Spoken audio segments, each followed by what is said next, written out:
ગીર સોમનાથના ઉના તાલુકાના કેસરિયા ગામે સર્જાયેલો ટ્રિપલ અકસ્માત, જેણે માત્ર જિંદગીઓ નહીં પરંતુ કોઈના ઘરનો મોભી તો કોઈનો સહારો છીનવી લીધો. દુઃખનો તો કોઈ પાર જ નથી સાહેબ. આપ તૂટી પડ્યો. અમારો કામ વાળો એક હતો, બધું લઈને વહી ગયો.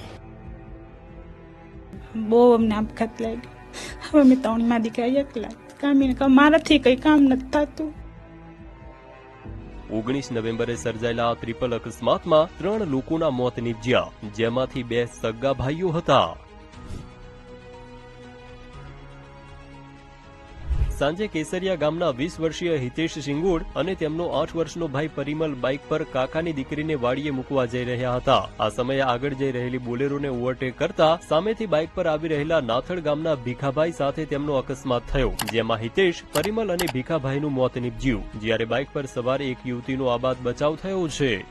આપ બાઇકની હાલત જોઈ શકો છો. એક બાઇક અહીં પડી છે અને બીજી બાઇક સામેના રોડ ઉપર પડી છે, અને રોડની વચ્ચોવચ્ચ લોહીના ડાઘા હજી પણ એવા ને એવા જ છે.